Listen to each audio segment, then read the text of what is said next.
Imagine escaping to a tropical paradise. But what if that paradise had been waiting, hiding something dark, something lethal? This is the story of a dream vacation that became a nightmare, and a chilling reminder that sometimes, the most beautiful places hide the deadliest secrets. Stay with us, what you're about to hear will haunt you long after the waves have faded. Okay, picture this, dazzling turquoise water lapping against powdery white sand. Lush, emerald jungle climbing steep hillsides, humming with unseen life. The air? Thick with the scent of salt and tropical flowers. This is Isla Roca Verde, the kind of tropical paradise plastered on travel brochures, the sort of place you escape to, not from. It promises serenity, lazy days under a warm sun, the gentle rhythm of waves lulling you into a peaceful trance. It's the kind of quiet that feels peaceful, until you realize how thoroughly it could swallow a cry for help. Sounds perfect, right? Almost too perfect. Have you ever stopped to think how fragile that perfection is? How, in just a blink, an ordinary day bathed in sunshine can twist into an absolute nightmare. Behind the postcard-perfect smiles and the laid-back vibe, sometimes there's a shadow. A hidden danger lurking just out of sight, waiting for its chance to pounce when you least expect it. It's a chilling thought, isn't it? Especially when you're miles from home, maybe traveling solo, seeking adventure. For Elena Vance, a young, bright engineer from Germany, that chilling thought became a devastating reality in the spring of 2019. That specific April felt charged with possibility, but also something else. An unseen current beneath the calm waters. She'd come to Isla Roca Verde looking for that exact blend of peace and exploration, a well-deserved break tacked onto the end of a work trip. She'd just wrapped up demanding meetings, eager to trade spreadsheets for sandy shores, ready for this solo adventure. She was chasing the dream, pristine beaches, crystal-clear waters, a chance to recharge before diving back into her ambitious career. Who could blame her? The island seemed to welcome her with open arms, its beauty intoxicating. But Isla Roca Verde held secrets within its dense green heart, secrets far darker than any tourist map would ever reveal. Her journey, which began with such hopeful anticipation, was about to unravel into an unforeseen tragedy, a mystery that would leave scars on this idyllic landscape forever. But who was Elena Vance, really? And what drew this meticulous planner to the untamed corners of Isla Roca Verde, unknowingly stepping towards a fate hidden in the island's lush, silent shadows? Elena Vance wasn't just any tourist seeking sun and sand. Answering the question of who she was delves into a fascinating mix of ambition and a quietly budding desire for something beyond the meticulously planned life she'd built. Highly intelligent and driven, she'd powered through her engineering degree at the prestigious University of Bremen and was already making waves as a design engineer at a top German firm. Think long hours, complex projects, demanding deadlines. Elena thrived on the challenge, her mind sharp and focused. Colleagues saw her as reliable, organized to a fault, someone who always had a plan B and C. She was a seasoned traveler too, comfortable navigating foreign cities for work, often extending those trips for a few days of personal downtime, usually solo. Nothing unusual there. This trip, however, felt different.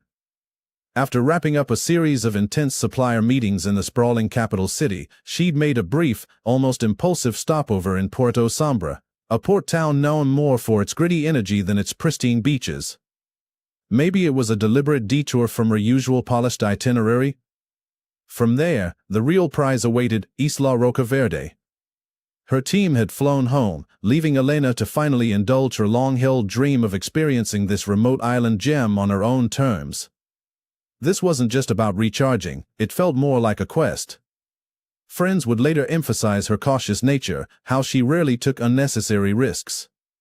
She wasn't the type to strike up conversations with strangers at bars or wander into sketchy neighborhoods after dark. And yet, a different kind of curiosity seemed to be pulling at her lately. Locals on Isla Roca Verde recalled her asking questions, not just about the main beaches, but about the hidden coves, the less trodden paths. She seemed particularly fascinated by the idea of places where one could feel utterly removed, truly off the beaten path. Was the relentless structure of her career making her crave a little unpredictability, a brush with the wild? It's hard to say. But this burgeoning adventurous spirit seemed slightly at odds with the Elena Vance everyone thought they knew. Isla Roca Verde itself fed this duality. Arriving on the early morning ferry, Elena was immediately struck by its raw, untamed beauty. It wasn't just the turquoise water or the white sand, it was the sheer density of the jungle that seemed to press in from all sides, ancient and mysterious. The air felt heavy, thick with the scent of damp earth and unknown blossoms. It was stunning, yes, but the isolation was palpable. This wasn't a place with sprawling resorts and constant buzz, it was quieter, slower, a place where nature still felt firmly in charge.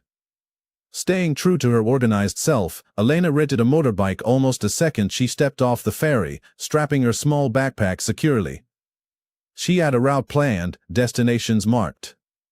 One place, in particular, had captured her imagination, a centuries-old stone temple, perched high on a remote hillside, accessible only by a steep, winding trail. It wasn't in the tourist brochures. Even many locals rarely made the trek. Known as a secluded spot for quiet contemplation, hidden deep within the jungle's embrace, it represented exactly the kind of authentic, challenging experience she seemed to be seeking. A place to truly disconnect. With a determined glint in her eye and the island map tucked away, she kicked the motorbike to life, the engine sputtering in the humid air. She set off along the coastal road, heading towards the trailhead, towards the silent stones calling to her from the green depths, unaware that this path led not just to an ancient temple, but into the heart of the waiting silence. The humid air hummed thick and heavy as Elena Vance began her climb up the steep stone steps leading towards the secluded temple. Insects buzzed lazily in the dense jungle canopy overhead, a stark contrast to the determined rhythm of her breathing. She paused near the base, exchanging pleasantries with a woman arranging fragrant jasmine and marigold bouquets at a small flower stall. A small purchase, a polite smile, just another tourist anticipating a meaningful experience. A nearby security camera captured the moment, Elena, water bottle in one hand, small backpack secure, ascending with purpose, that faint smile still playing on her lips. This was her last confirmed sighting.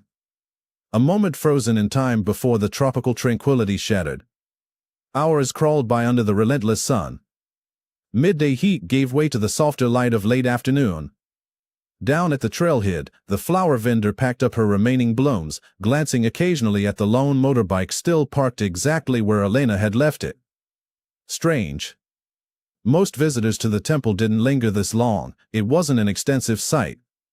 A flicker of unease, perhaps? She probably shrugged it off, tourists could be unpredictable. Still, as dust began to bleed through the trees and the bike remained untouched, a silent, unsettling witness, the vendor's unease grew. By nightfall, the motorbike stood abandoned beside the now dark stall. Elena hadn't come back down. Halfway across the world, and Germany, a different kind of anxiety was taking root. Elena's parents hadn't received her usual check-in message. Their calls went straight to voicemail. Knowing her meticulous nature, especially when traveling solo, this abrupt silence was deeply alarming. Texts remained unread. By evening, the worry had tightened into a knot of genuine fear. They couldn't shake the feeling that something was terribly wrong. Early the next morning, they contacted the authorities, officially filing a missing person report, hoping against hope it was just a misunderstanding, a dead phone battery, anything but the unthinkable. But the unthinkable had already happened. As dawn broke over Isla Roca Verde on April 8, a local man seeking the cool jungle air started his morning hike up the same temple path. He knew the trail well, its mossy stones slippery even in dry weather. Partway up, something caught his eye just off the main path, near a small, overgrown ravine. A patch of pale color amidst the vibrant green. Something distinctly out of place. Curiosity turning to dread, he cautiously pushed through the dense foliage. The pale shape resolved into the form of a young woman, wedged awkwardly between two large rocks. Her body was partially obscured by hastily thrown branches and leaves, a crude attempt at concealment. Even from a distance, the signs of trauma were sickeningly apparent, disturbed earth, darker stains nearby suggesting violence. Shaken to his core, the hiker fumbled for his phone, his voice trembling as he reported the horrifying discovery. Within the hour, the first police officers arrived, cordoning off the area. News of the grim find spread like wildfire across the usually tranquil island, shattering the peaceful morning. The initial police assessment considered the possibility of a tragic accident, a slip on the treacherous moss-covered steps. Isla Roca Verde's quiet beauty held dangers, after all. But that theory evaporated almost immediately upon closer examination. The injuries found on the bodies soon identified as Elena Vance were far too severe, utterly inconsistent with a simple fall.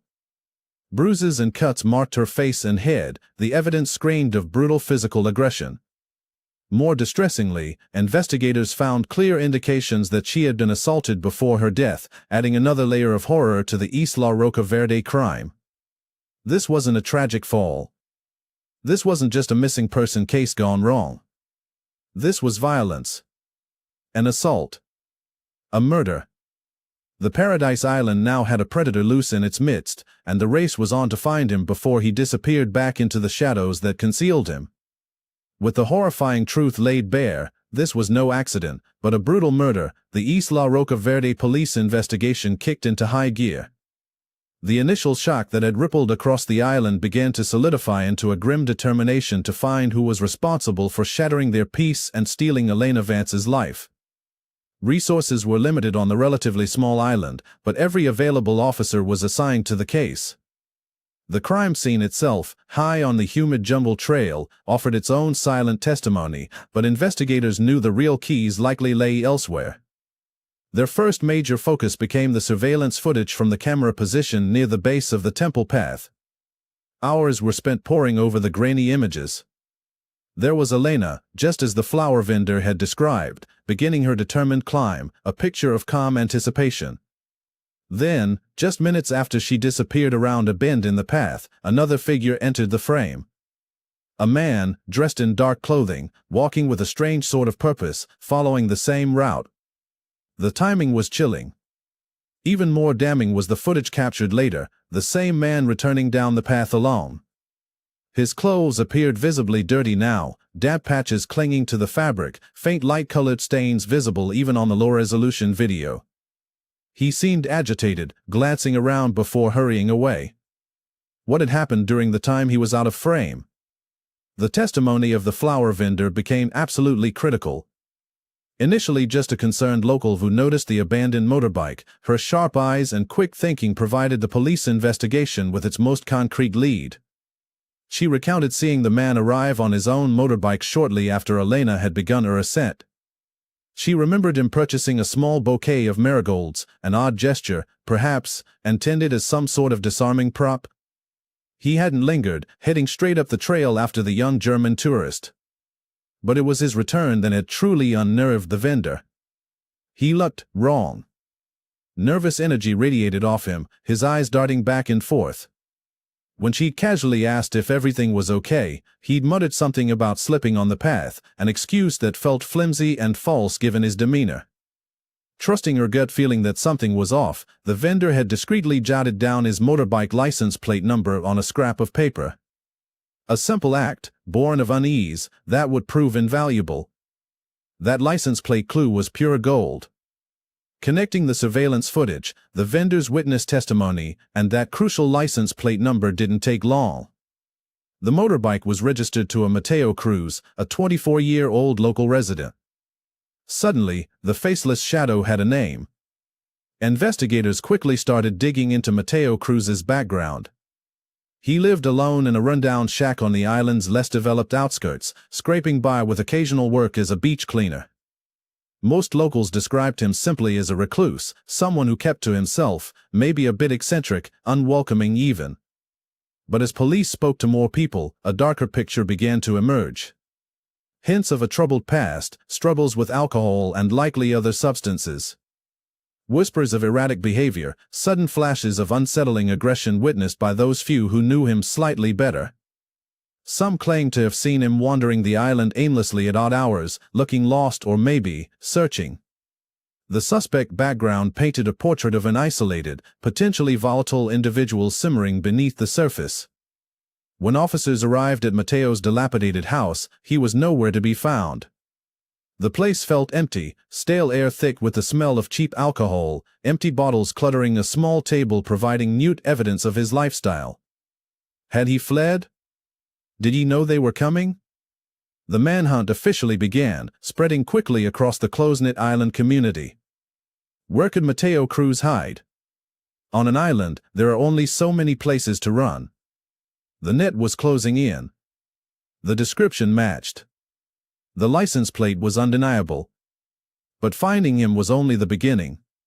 The real question remained, what darkness truly resided within this troubled local resident, and what exactly had transpired on that lonely jumble path? To understand the darkness that enveloped Isla Roca Verde that day, we have to try and peer into the fractured mind of Mateo Cruz, the local resident whose path fatefully intersected with Elena Vance's. What darkness truly resided within him? The early hours of April 7th found Mateo waking not to the island's serene beauty, but to the familiar, throbbing aftermath of cheap alcohol and likely other potent substances. His small, cluttered shack on the island's edge offered little comfort, sleep rarely did. Restless agitation gnawed at him, a constant hum beneath the surface fueled by a potent cocktail of intoxication and simmering discontent. Looking for an escape from the chaos inside his own head, he reached for his usual coping mechanisms, more beer, maybe something stronger. But that morning, it wasn't enough. He consumed something else, an additional dose that pushed him further into a disoriented, erratic state, thoughts fragmenting, the world tilting slightly off kilter. He needed an outlet. Desperately. Aimlessly, he kicked his sputtering motorbike to life, needing to escape the suffocating confines of his home and mind. He rode without direction, the lush scenery a blur, until he found himself near the base of the winding trail leading up to the old stone temple. And then he saw her. Elena Vance. Young, European, neatly dressed, walking with a relaxed, confident pace that seemed so alien to his own jumbled existence. In his altered state, the sight of her calm triggered something ugly within him, perhaps resentment, perhaps a distorted flicker of desire, perhaps just an object on which to focus his free-floating agitation. Whatever the complex Mateo Cruz motive, clouded by substance abuse, the impulsive decision was made, he would follow her. He stopped briefly at the nearby flower stall, purchasing a bright bouquet of marigolds. Was it a calculated attempt to appear non-threatening? Or just another bizarre impulse in his chemically altered reality? The vendor noted his vacant and tense eyes with a prickle of unease, but Mateo didn't linger. He was soon hitting up the path after Elena, the inappropriate flowers clutched in his hand. Higher up the secluded trail, Elena continued her climb, enjoying the relative cool of the morning, unaware of the stalking presence behind her. She was immersed in the peaceful solitude, a welcome break. But the peace was about to be violently broken. Surveillance footage later showed Mateo catching up to her. Holding out the marigolds, he tried to strike up a conversation, his words likely slurred, his approach clumsy, unsettling. Elena, though naturally cautious, remained polite but distant. The offering of flowers felt strange, out of place. She thanked him curtly and tried to move on, maybe quickening her pace slightly. But Mateo kept following, his initial awkwardness perhaps morphing into frustration as his advances were ignored. What happened next wasn't captured by any camera, only pieced together later from his chilling confession. His control, already frayed by alcohol and drugs, snapped entirely. He made a blunt, crude proposition. Elena immediately refused, fear finally hardening her voice. She turned to hurry away, but Mateo, now consumed by a surge of rage, fury at her rejection, fury at his own life, wouldn't let her go. Reason was lost. He ran after her, grabbing her arm forcefully. Elena screamed, fighting back with surprising strength, but the isolated path offered no witnesses, no help. He dragged her off the trail, into the thick, concealing vegetation. The struggle was brief but violent, her cries abruptly silenced in the dense jumble shadows. The violent attack sequence was brutal, fueled by intoxication and impulse, ending Elena's dreams of exploration in the most horrific way imaginable. After the crime details were carried out, Mateo clumsily tried to hide Elena's body in a nearby ravine, scattering leaves and branches over her in a futile attempt at concealment. He then retraced his steps alone, passing the flower stall vendor again. His clothes were damp, stained. When asked if everything was okay, he muttered the nervous lie about having slipped. Back in his shack, he tried to wash the stains from his clothes, then collapsed onto his couch, turning on the television as if attempting to force normalcy onto the horror he'd committed. Perhaps he thought he could just forget. But the island wasn't that big. When the police finally tracked him down and arrived at his door, Mateo made no attempt to flee. It was almost as if he'd been waiting, resigned. His composure during the arrest was a thin mask, quickly crumbling under interrogation. Initial denials and misleading stories gave way as the evidence mounted. And then came the full confession. Recounted with a disturbing lack of remorse, a chilling detachment that stunned investigators.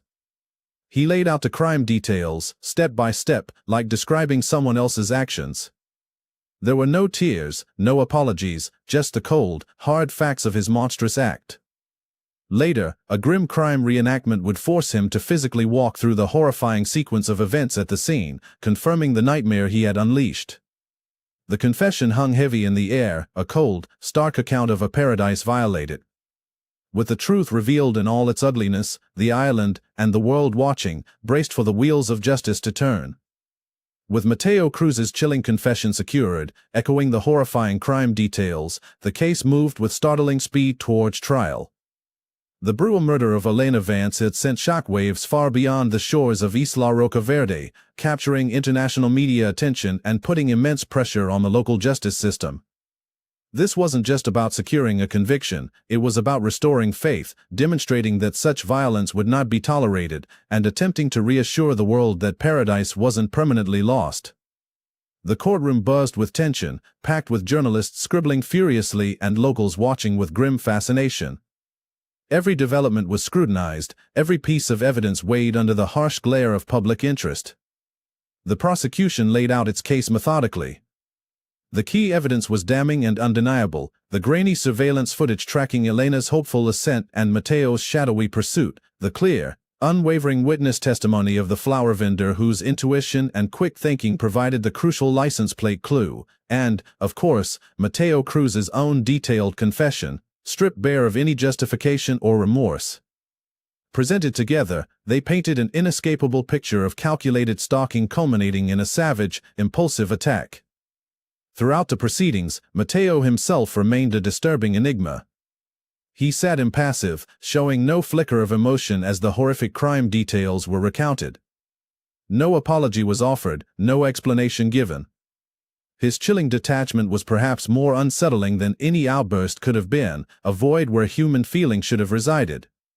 The real courtroom drama, however, unfolded unexpectedly with the appearance of Mateo's mother. Her presence stirred a complex mix of pity and unease. She didn't take the stand to defend her son's actions, but rather to grapple publicly with the monstrous reality of what he had become. Tears streamed down her face as she offered a heart-wrenching apology to Elena's family, who were not present, and to the island community, expressing a mother's profound shame and sorrow. She spoke of their estrangement, her own unawareness of the true depth of his struggles with substance abuse, not as an excuse, but as an anguished cry trying to fathom how her child could commit such an atrocity. Then came the moment that silenced the room, her desperate plea to the court. Acknowledging that her son had lost control, that he was a danger, she begged for the harshest possible punishment, admitting her terror that if ever released, he could inflict such horror again. Watching her son, devoid of humanity, being led away was, she conveyed, the heaviest blow, the final, unbearable confirmation of what he'd become. Her raw emotion, her public rejection of her own son for the safety of others, left a profound impact. Given the overwhelming evidence and the stark lack of remorse, the guilty verdict came swiftly, just months after the tragedy. Appeals for leniency by Mateo's attorneys fell on deaf ears. The sheer brutality of the crime, the disturbing details laid bare, and the palpable public outcry left little room for mitigation. Mateo Cruz was sentenced to death. While the justice system delivered its verdict, the island of Isla Roca Verde struggled with its own reckoning. Once synonymous with tranquility, it was now scarred by a horrific event that damaged its reputation and wounded the proud local community. There was shock, shame, and a deep-seated fear that this isolated incident would forever stain their beloved home. Yet, there was also resilience. The community came together, leaving flowers and candles near the ravine where Elena's body was found, a silent gesture of mourning, respect, and a collective rejection of such cruelty. Authorities worked quickly to bolster security measures and reassure potential visitors, emphasizing that Isla Roca Verde remained a safe destination. But the Elena Vance legacy cast a long shadow. Her tragic story exposed uncomfortable truths about tourist safety concerns, particularly for solo female travelers, and highlighted the destructive impact of unchecked substance abuse hidden beneath the surface of paradise. In Germany, the University of Bremen established a scholarship in Elena's name, ensuring her passion for engineering would live on. The verdict was delivered, just as seemingly served on paper. But for Isla Roca Verde, the healing would be a long, slow process, forever marked by the memory of the vibrant young woman who came seeking beauty and found terror instead. The scar remained, a haunting question whispered on the tropical breeze: how safe is paradise, really? So, that haunting question remains whispered on the breeze of Isla Roca Verde, echoing long after the courtroom drama has faded: how safe is paradise, really? The story of Elena Vance, begun with such bright hope and ending in unimaginable darkness, serves as a stark, heartbreaking reminder. A cautionary tale, not meant to paralyze us with fear, but perhaps to temper our blissful escape fantasies with a necessary dose of awareness. Because let's be honest, the allure of places like Isla Roca Verde, the promise of untouched beauty, of shedding the mundane, of finding ourselves in solitude, it's powerful, isn't it? We crave that escape. Elena's tragedy forces a difficult travel reflection, especially concerning solo travel risks for those, like her, drawn to exploring beyond the main tourist strips.